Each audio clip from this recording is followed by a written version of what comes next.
Shalom ibu-ibu yang terkasih di dalam Tuhan Yesus Kristus. Tidak terasa sudah 2 bulan ini kita tidak bertemu, bahkan bertatap muka dalam persekutuan wanita yang diadakan di gereja. Tetapi di sore hari ini kembali kita bertemu dalam persekutuan wanita secara online, yang sore hari ini kita akan membahas bagian daripada firman Tuhan. Di dalam Injil Matius pasal 22 ayat 34 sampai dengan ayat yang ke-40. Saya akan membacakan buat kita semua. Demikian firman Tuhan. Hukum yang terutama. Ketika orang-orang Farisi mendengar bahwa Yesus telah membuat orang-orang Saduki itu bungkam, berkumpullah mereka. Dan seorang dari mereka, seorang ahli Taurat, bertanya untuk mencobai dia. Guru, hukum manakah yang terutama dalam hukum Taurat? Jawab Yesus kepadanya, kasihilah Tuhan Allahmu dengan segenap hatimu, dan dengan segenap jiwamu, dan dengan segenap akal budimu. Itulah hukum yang terutama dan yang pertama. Dan hukum yang kedua yang sama dengan itu ialah, kasihilah sesamamu manusia seperti dirimu sendiri. Pada kedua hukum inilah tergantung seluruh hukum Taurat dan kitab para nabi. Demikian firman Tuhan. Ibu-ibu yang terkasih, kalau kita melihat dari teks firman Tuhan yang kita baca di sore hari ini merupakan sebuah usaha dari ahli Taurat, orang-orang Farisi yang pada saat itu datang untuk menjatuhkan dan menjebak Yesus secara teologis. Mereka bertanya hukum manakah yang terutama dan yang pertama. Nah, kalau kita melihat di dalam teks firman Tuhan ini sebuah pertanyaan yang sulit dan mungkin agak sedikit dilematis. Sulitnya karena apa? Karena di dalam kitab suci terdapat ratusan perintah. Sedangkan yang ditanyakan oleh ahli Taurat dan orang-orang Farisi pada saat itu kepada Yesus, hukum manakah yang terutama?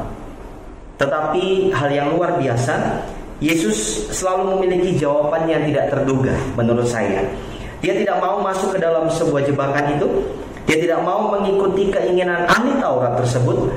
Dengan hikmatnya, Yesus sengaja menggeser fokus pertanyaannya. Ahli Taurat menanyakan perintah mana yang terbesar. Yesus menunjukkan apa yang terbesar dalam seluruh perintah yang ada.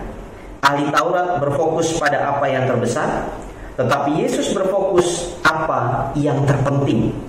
Bukan urutan yang dipedulikan oleh Yesus, tetapi adalah sebuah esensi di mana perintah itu harus dilakukan.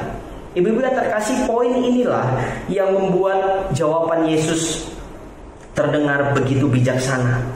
Semua orang Yahudi pasti sudah mengetahui 2 perintah yang dikutip oleh Yesus dalam jawabannya. Mereka bahkan setiap hari mengucapkan perintah untuk mengasihi Tuhan dengan segenap hati, dengan segenap jiwa, bahkan akal budi. Itu yang terdapat di dalam Ulangan pasal 6 ayat 4 dan sampai ayat yang ke-5. Perintah untuk mengasihi sesama manusia tidak asing di telinga mereka. Dan yang terlihat bahwa pemahaman tentang mengasihi Allah dan mengasihi manusia, Yesus bukakan kepada ahli Taurat dan orang-orang Farisi pada saat itu. Dan kalau kita ingin mengetahui lebih dalam lagi bahwa kedua perintah ini harus berjalan secara beriringan, ya.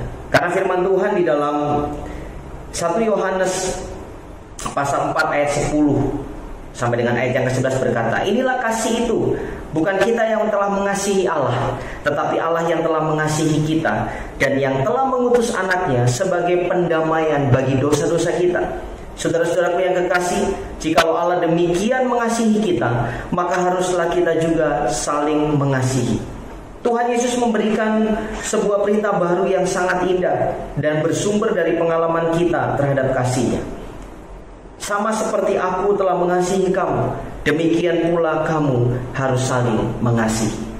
Mengasihi Tuhan dan juga mengasihi sesama. Hari-hari ini seringkali orang berkata, saya mengasihi Tuhan. Tetapi apakah pertanyaan kedua, kita juga mengasihi sesama kita? Atau kita begitu menggebu-gebu bahwa saya mengasihi Tuhan dengan segenap hati saya melayani Tuhan dengan luar biasa.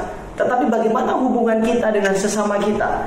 Hubungan kita dengan orang-orang sepelayanan yang ada dalam konteks bergereja. Apakah hal ini yang seringkali menghambat kita untuk akhirnya kita tidak mengasihi sesama kita? Jadi kalau saya boleh katakan bahwa terbanding terbalik Ya, karena Injil Yohanes juga mengutip, dikatakan begini dalam 1 Yohanes 19 ayat 18, jikalau seorang berkata aku mengasihi Allah dan membenci saudaranya, maka ia adalah pendusta. Karena barang siapa yang tidak mengasihi saudaranya yang dilihatnya, tidak mungkin mengasihi Allah yang tidak dilihatnya. Ini sebuah pernyataan yang sesungguhnya terjadi di hari-hari ini. Kita seringkali berkata bahwa kita mengasihi Allah. No, stop dan berhenti dengan sebuah perkataan itu. Bukan kita yang mengasihi Allah, tetapi Allah yang mengasihi kita. Tidak ada kemampuan kita untuk kita berkata bahwa saya mengasihi Tuhan, saya mengasihi pekerjaan Tuhan. Tidak.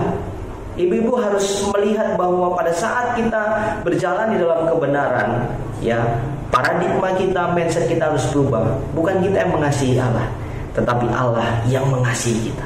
Tidak ada kekuatan dari kita untuk kita mengasihi Tuhan.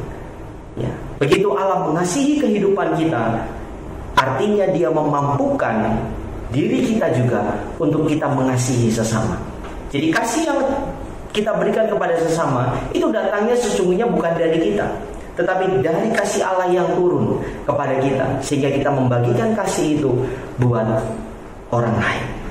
Ada 2 poin yang saya mau sampaikan di siang hari ini. Yang pertama, mengasihi merupakan sebuah perintah. Yes, ini adalah perintah Tuhan. Kata kerja dikasihi, kata kerja kasihilah di dalam ayat 37 sampai 39 itu berbentuk kalimat imperatif. Artinya bahwa ini berbicara tentang sebuah tindakan, bahwa mengasihi merupakan sebuah perintah.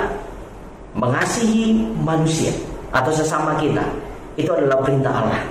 Yang kedua adalah mengasihi itu merupakan dasar dari sebuah perintah. Artinya bahwa semua perintah dalam kitab suci itu bergantung kepada perintah untuk mengasihi. Jadi mengasihi bukan sekedar sebuah perintah saja, tetapi mengasihi juga adalah sebagai pondasi bagaimana kita dapat mengasihi sesama kita. Kasih Allah sudah turun buat kehidupan kita secara pribadi. Dan bagaimana kasih Allah itu kita bisa bagikan kepada sesama kita.